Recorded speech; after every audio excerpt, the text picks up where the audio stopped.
Dig Me No Grave by Robert E. Howard. The thunder of my old-fashioned door knocker, reverberating eerily through the house, roused me from a restless and nightmare-haunted sleep. I looked out the window. In the last light of the sinking moon, the white face of my friend John Conrad looked up at me. "May I come up, Kirawan?" His voice was shaky and strained. "Certainly."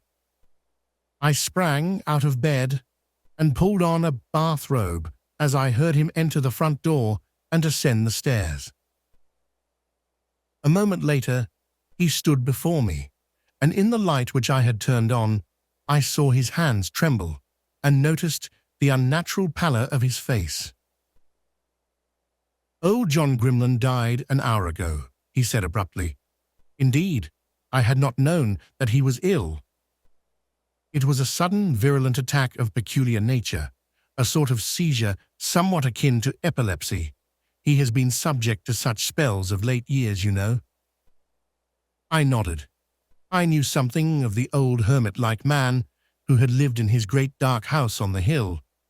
Indeed, I had once witnessed one of his strange seizures, and I had been appalled at the writhings, howlings, and yammerings of the wretch, who had grovelled on the earth like a wounded snake, gibbering terrible curses and black blasphemies until his voice broke in a wordless screaming which spattered his lips with foam. Seeing this, I understood why people in old times looked on such victims as men possessed by demons. "Some hereditary taint," Conrad was saying. "Old John doubtless fell heir to some ingrown weakness brought on by some loathsome disease, which was his heritage from perhaps a remote ancestor. Such things occasionally happen. Or else, well, you know, old John himself pried about in the mysterious parts of the earth and wandered all over the East in his younger days. It is quite possible that he was infected with some obscure malady in his wanderings. There are still many unclassified diseases in Africa and the Orient. But," said I, "you have not told me the reason for this sudden visit at this unearthly hour, for I notice that it is past midnight." My friend seemed rather confused. "Well, the fact is that John Grimlan died alone, except for myself. He refused to receive any medical aid of any sort, and in the last few moments when it was evident that he was dying, and I was prepared to go for some sort of help in spite of him, he set up such a howling and screaming that I could not refuse his passionate pleas, which were that he should not be left to die alone." "I have seen men die," added Conrad, wiping the perspiration from his pale brow, "but the death of John Grimlan was the most fearful I have ever seen. He suffered a great deal. He appeared to be in much physical agony, but this was mostly submerged by some monstrous mental or psychic suffering. The fear in his distended eyes and his screams transcended any conceivable earthly terror. I tell you, Kirawan, Grimlan's fright was greater and deeper than the ordinary fear of the beyond shown by a man of ordinarily evil life." I shifted restlessly. The dark implications of this statement sent a chill of nameless apprehension trickling down my spine. I know the country people always claimed that in his youth he sold his soul to the devil, and that his sudden epileptic attacks were merely a visible sign of the fiend's power over him. But such talk is foolish, of course, and belongs in the Dark Ages. We all know that John Grimlan's life was a peculiarly evil and vicious one, even toward his last days. With good reason, he was universally detested and feared, for I never heard of his doing a single good act. You were his only friend." "And that was a strange friendship," said Conrad. "I was attracted to him by his unusual powers, for despite his bestial nature, John Grimlan was a highly educated man, a deeply cultured man. He had dipped deep into occult studies, and I first met him in this manner. For as you know, I have always been strongly interested in these lines of research myself. But in this, As in all other things, Grimlan was evil and perverse. He had ignored the white side of the occult and delved into the darker, grimmer phases of it, into devil worship and voodoo and Shintoism. His knowledge of these foul arts and sciences was immense and unholy, and to hear him tell of his researches and experiments was to know such horror and repulsion as a venomous reptile might inspire. For there had been no depths to which he had not sunk, and some things he only hinted at, even to me. I tell you, Carowan, it is easy to laugh at tales of the black world of the unknown when one is in pleasant company under the bright sunlight, but had you sat at ungodly hours in the silent bizarre library of John Grimlan and looked on the ancient musty volumes and listened to his grisly talk as I did, your tongue would have cloven to your palate with sheer horror as mine did, and the supernatural would have seemed very real and near to you, as it seemed to me. But in God's name, man, I cried, for the tension was growing unbearable, come to the point and tell me what you want of me.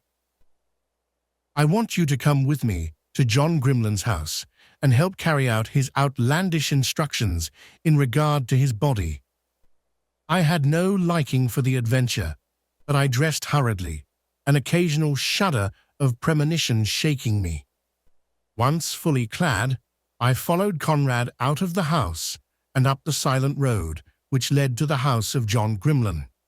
The road wound uphill, and all the way, looking upward and forward, I could see that great grim house perched like a bird of evil on the crest of the hill, bulking black and stark against the stars.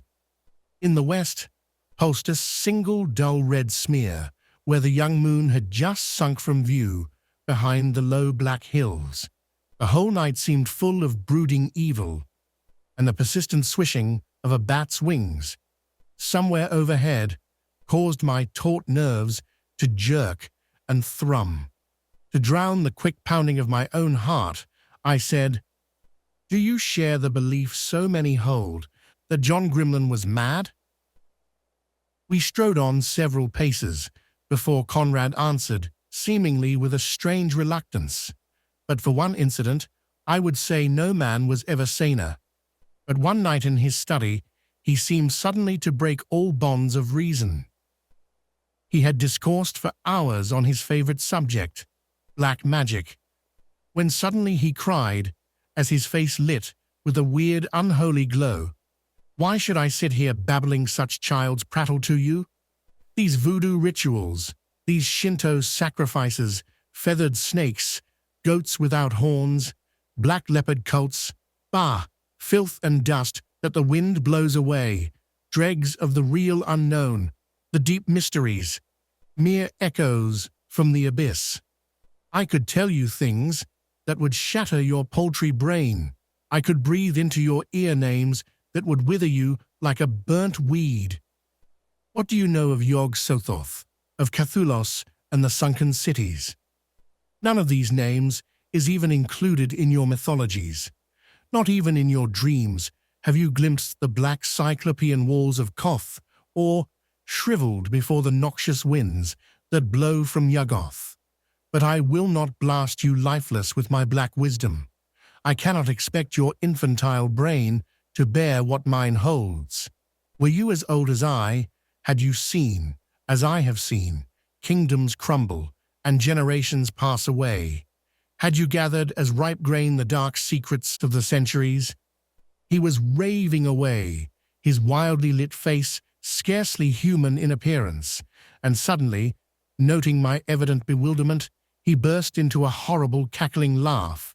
"Gad!" he cried in a voice and accent strange to me, "methinks I've frighted ye, and certes it is not to be marvelled at, sith ye be but a naked savage in the arts of life after all.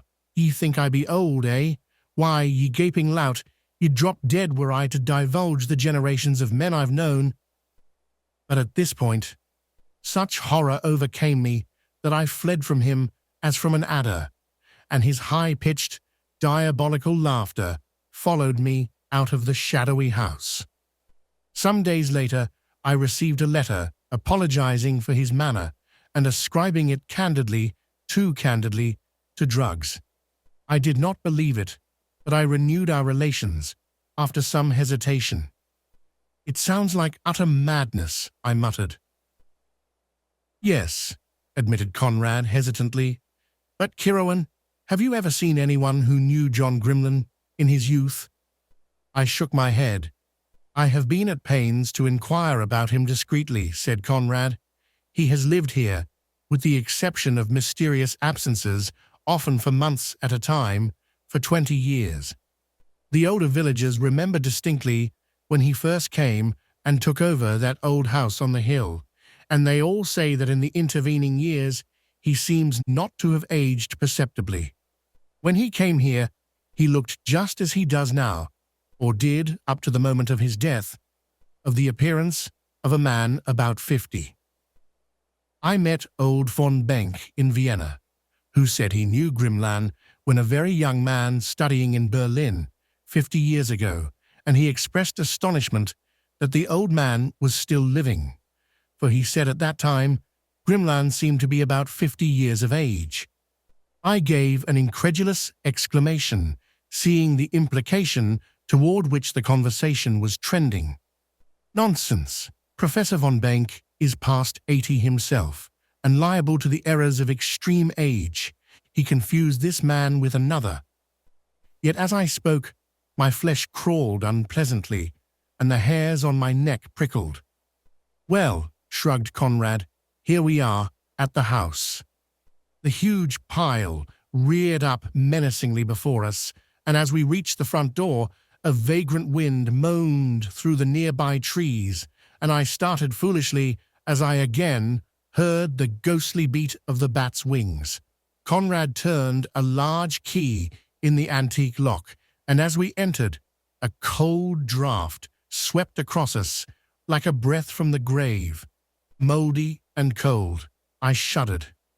We groped our way through a black hallway and into a study, and here Conrad lighted a candle, for no gas lights or electric lights were to be found in the house. I looked about me, dreading what the light might disclose, but the room, heavily tapestried and bizarrely furnished, was empty save for us two. Where is it?" I asked, in a husky whisper from a throat gone dry. "Upstairs," answered Conrad, in a low voice, showing that the silence and mystery of the house had laid a spell on him also. "Upstairs, in the library where he died." I glanced up involuntarily. Somewhere above our head, the lone master of this grim house was stretched out in his last sleep. Silent, his white face set in a grinning mask of death. Panic swept over me, and I fought for control. After all, it was merely the corpse of a wicked old man who was past harming anyone. This argument rang hollowly in my brain, like the words of a frightened child who is trying to reassure himself. I turned to Conrad. He had taken a time-yellowed envelope from an inside pocket. "This," he said, removing from the envelope several pages of closely written, time-yellowed parchment, "is, in effect, the last word of John Grimlin, though God alone knows how many years ago it was written. He gave it to me 10 years ago, immediately after his return from Mongolia. It was shortly after this that he had his first seizure. This envelope he gave me, sealed, and he made me swear that I would hide it carefully, and that I would not open it until he was dead, when I was to read the contents and follow their directions exactly. More, he made me swear that no matter what he said or did after giving me the envelope, I would go ahead as first directed. For, he said with a fearful smile, the flesh is weak, but I am a man of my word, and though I might, in a moment of weakness, wish to retract, it is far, far too late now. You may never understand the matter, but you are to do as I have said. Well, again Conrad wiped his brow.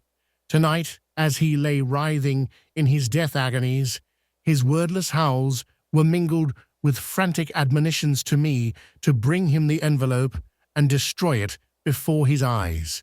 As he yammered this, he forced himself up on his elbows, and with eyes starting and hair standing straight up on his head, he screamed at me in a manner to chill the blood. And he was shrieking for me to destroy the envelope, not to open it. And once he howled in his delirium for me to hew his body into pieces and scatter the bits to the four winds of heaven. An uncontrollable exclamation of horror escaped my dry lips. At last, went on Conrad, I gave in. Remembering his commands 10 years ago, I at first stood firm, but at last, as his screeches grew unbearably desperate, I turned to go for the envelope, even though that meant leaving him alone. But as I turned, with one last fearful convulsion in which blood-flecked foam flew from his writhing lips, the life went from his twisted body in a single great wrench. He fumbled at the parchment. I am going to carry out my promise. The directions herein seem fantastic and may be the whims of a disordered mind, but I gave my word. They are, briefly, that I place his corpse on the great black ebony table in his library, with 7 black candles burning about him. The doors and windows are to be firmly closed and fastened. Then in the darkness which precedes dawn, I am to read the formula, charm or spell, which is contained in a smaller, sealed envelope inside the first, and which I have not yet opened. But is that all? I cried. No provisions as to the disposition of his fortune, his estate, or his corpse? Nothing. In his will, which I have seen elsewhere, he leaves estate and fortune to a certain Oriental gentleman named in the document as Malcom. What? I cried, shaken to my soul. Conrad, this is madness heaped on madness. Malcom, good God, no mortal man was ever so named. That is the title of the foul god worshipped by the mysterious Yezidis. They of Mount Alamout, the accursed, whose 8 brazen towers rise in the mysterious wastes of deep Asia. His idolatrous symbol is the brazen peacock, and the Mohammedans, who hate his demon-worshipping devotees, say he is the essence of the evil of all the universes, the Prince of Darkness, Ahriman, the old serpent, the veritable Satan. And you say Grimland names this mythical demon in his will. Don't. It is the truth. Conrad's throat was dry. And look, he has scribbled a strange line at the corner of this parchment. Dig me no grave, I shall not need one. Again, a chill wandered down my spine. In God's name, I cried in a kind of frenzy, let us get this incredible business over with. I think a drink might help, answered Conrad, moistening his lips. It seems to me I've seen Grimland go into this cabinet for wine. He bent to the door of an ornately carved mahogany cabinet, and after some difficulty opened it. No wine here, he said disappointedly, and if ever I felt the need of stimulants, what's this? He drew out a roll of parchment, dusty, yellowed, and half covered with spider webs. Everything in that grim house seemed, to my nervously excited senses, fraught with mysterious meaning and import, and I leaned over his shoulder as he unrolled it. It's a record of peerage, he said, such a chronicle of births, deaths, and so forth as the old families used to keep in the 16th century and earlier. What's the name? I asked. He scowled over the dim scrawls, striving to master the faded, archaic script. I've got it. Grimland, of course. It's the records of old John's family. The Grimlands of Toad's Heath Manor, Suffolk. What an outlandish name for an estate. Look at the last entry. Together we read, John Grimland, born March 10th, 1630. And then we both cried out. Under this entry was freshly written, in a strange scrawling hand, died March 10th, 1930. Below this there was a seal of black wax, stamped with a strange design, something like a peacock, with a spreading tail. Conrad stared at me, speechless. All the color ebbed from his face. I shook myself with the rage engendered by fear. "It's the hoax of a madman," I shouted. "The stage has been set with such great care that the actors have overstepped themselves. Whoever they are, they have heaped up so many incredible effects as to nullify them. It's all a very stupid, very dull drama of illusion." And even as I spoke, icy sweat stood out on my body, and I shook as with an ague. With a wordless motion, Conrad turned toward the stairs, taking up a large candle from a mahogany table. "It was understood, I suppose," he whispered, "that I should go through with this ghastly matter alone, but I had not the moral courage, and now I'm glad I had not." A still horror brooded over the silent house as we went up the stairs. A faint breeze stole in from somewhere and set the heavy velvet hangings rustling, and I visualized stealthy taloned fingers drawing aside the tapestries to fix red gloating eyes upon us. Once, I thought I heard the indistinct clumping of monstrous feet somewhere above us, but it must have been the heavy pounding of my own heart. The stairs debouched into a wide, dark corridor, in which our feeble candle cast a faint gleam, which but illuminated our pale faces and made the shadows seem darker by comparison.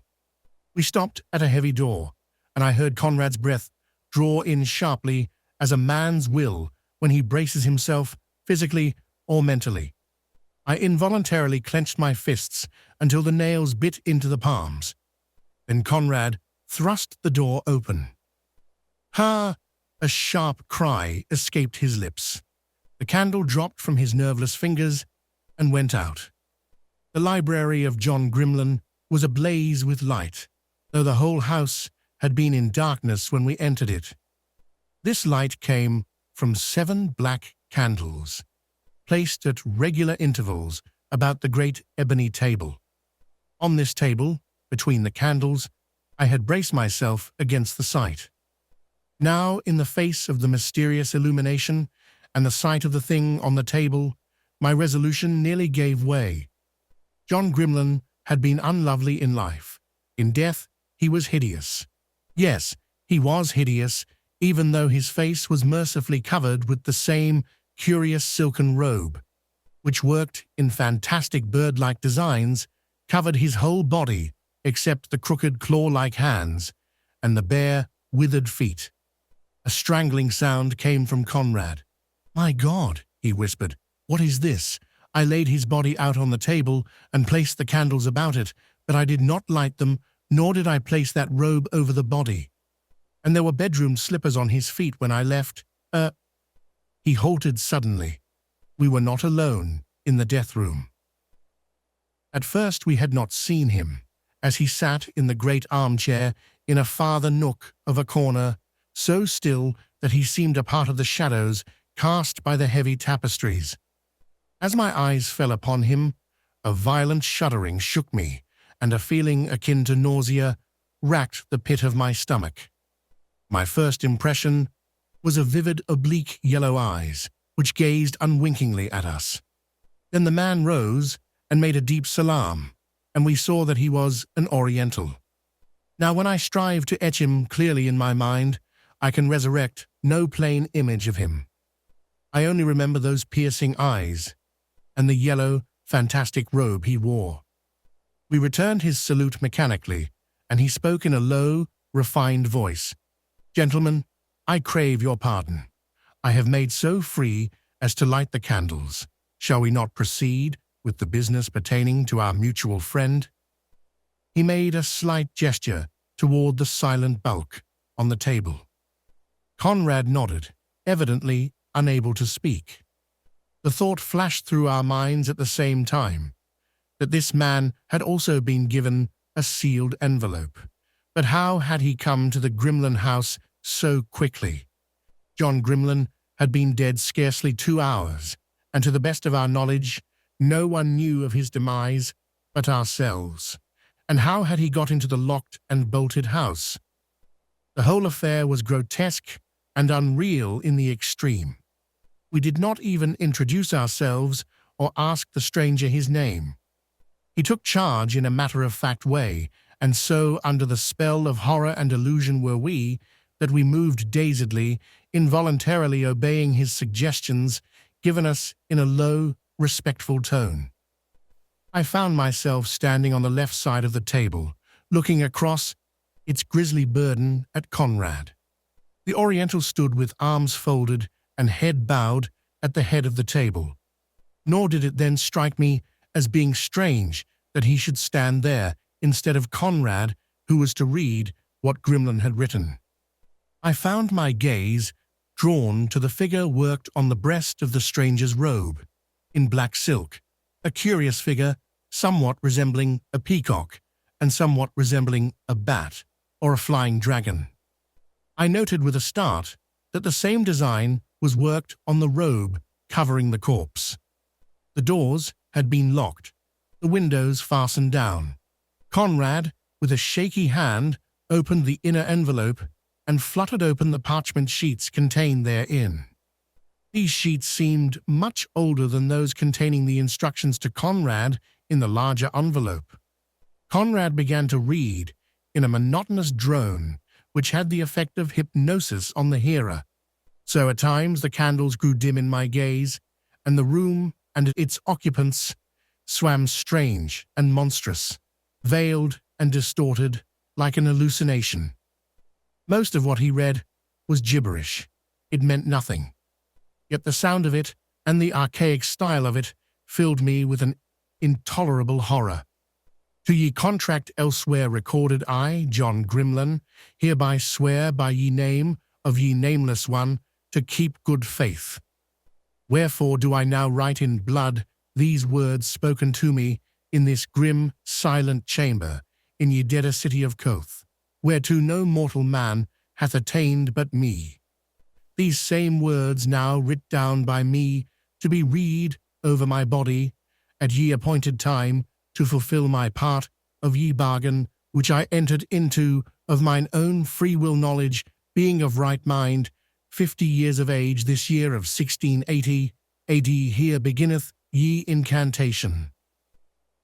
Before man was, ye elder ones were, even yet their Lord dwelleth among ye shadows, to which if a man set his foot, he may not turn upon his track. The words merged into a barbaric gibberish as Conrad stumbled through an unfamiliar language, a language faintly suggesting the Phoenician, but shuddery with the touch of a hideous antiquity beyond any remembered earthly tongue. One of the candles flickered and went out. I made a move to relight it, but a motion from the silent Oriental stayed me. His eyes burned into mine, then shifted back to the still form on the table. The manuscript had shifted back into its archaic English. And ye mortal, which gaineth to ye black citadels of Koth, speaks with ye dark lord, whose face is hidden. For a price may he gain his heart's desire, righteous knowledge beyond accounting, lift beyond mortal span, even 250 years. Again, Conrad's voice trailed off into unfamiliar gutturals. Another candle went out. Let not ye mortal flinch as ye time draweth nigh, for payment ye fires of hell lay hold thee upon ye vitals as the sign of reckoning. For ye prince of darkness taketh his due, in ye endy he is not to be cozened. What ye have promised, that shall ye deliver, Augantha Nashuba. At the first sound of those barbaric accents, a cold hand of terror locked about my throat. My frantic eyes shot to the candles, and I was not surprised to see another flicker out. Yet there was no hint of any draught to stir the heavy black hangings. Conrad's voice wavered. He drew his hand across his throat, gagging momentarily. The eyes of the Oriental never altered. Among ye sons of men glide strange shadows forever. Men see ye tracks of ye talons, but not ye feet that make them. Over ye souls of men spread great black wingies. There is but one black master, though men call him Sathanas Beelzebub, Apollyon Ariman Malictos. Mists of horror engulfed me. I was dimly aware of Conrad's voice, droning on and on, both in English and in that other fearsome tongue whose horrific import I scarcely dared try to guess. And with stark fear clutching at my heart, I saw the candles go out, one by one. And with each flicker, as the gathering gloom darkened about us, my horror mounted. I could not speak, I could not move. My distended eyes were fixed with agonized intensity on the remaining candle. The silent Oriental at the head of that ghastly table was included in my fear. He had not moved nor spoken, but under his drooping lids, his eyes burned with devilish triumph. I knew that beneath his inscrutable exterior, he was gloating fiendishly. But why? But I knew that the moment the extinguishing of the last candle plunged the room into utter darkness, some nameless, abominable thing would take place. Conrad was approaching the end. His voice rose to the climax in gathering crescendo. Approacheth now ye moment of payment. Ye ravens are flying. Ye bats wing against ye sky. There are skulls in ye starries. Ye soul, ye body are promised, and shall be delivered upper, not to ye dust againy, nor ye elements from which spring life. The candle flickered slightly. I tried to scream, but my mouth gaped to a soundless yammering. I tried to flee, but I stood frozen, unable even to close my eyes. Ye abyss yawns, ye debt is to pay. Ye light fails, ye shadows gather. There is no God but evil, no light but darkness, no hope but doom. A hollow groan resounded through the room. It seemed to come from the robe-covered thing on the table. That robe twitched fitfully. "Oh, wing is in ye black dark." I started violently. A faint swish sounded in the gathering shadows.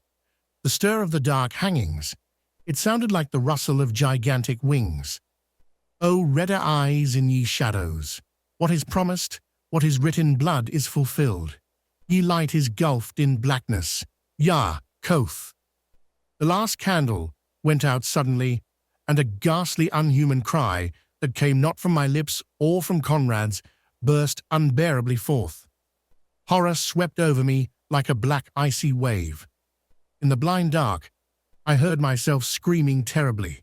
Then, with a swirl and a great rush of wind, something swept the room, flinging the hangings aloft and dashing chairs and tables crashing to the floor. For an instant, an intolerable odor burned our nostrils, a low, hideous tittering mocked us in the blackness. Then silence fell like a shroud. Somehow Conrad found a candle and lighted it. The faint glow showed us the room in fearful disarray, showed us each other's ghastly faces, and showed us the black ebony table, empty.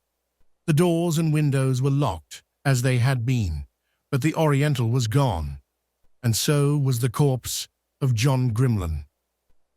Shrieking like damned men, we broke down the door and fled frenziedly down the well-like staircase, where the darkness seemed to clutch at us with clammy black fingers. As we tumbled down into the lower hallway, a lurid glow cut the darkness, and the scent of burning wood filled our nostrils. The outer doorway held momentarily against our frantic assault, then gave way, and we hurtled into the outer starlight. Behind us, the flames leaped up with a crackling roar as we fled down the hill. Conrad, glancing over his shoulder, halted suddenly, wheeled and flung up his arms like a madman, and screamed, "Soul and body he sold to Malictos, who is Satan, 250 years ago. This was the night of payment, and my God, look, the fiend has claimed his own." I looked, frozen with horror. Flames had enveloped the whole house with appalling swiftness, and now the great mass was etched against the shadowed sky, a crimson inferno. And above the holocaust, hovered a gigantic black shadow like a monstrous bat, and from its dark clutch dangled a small white thing, like the body of a man, dangling limply. Then, even as we cried out in horror, it was gone, and our dazed gaze met only the shuddering walls and blazing roof, which crumpled into the flames with an earth-shaking roar. The end.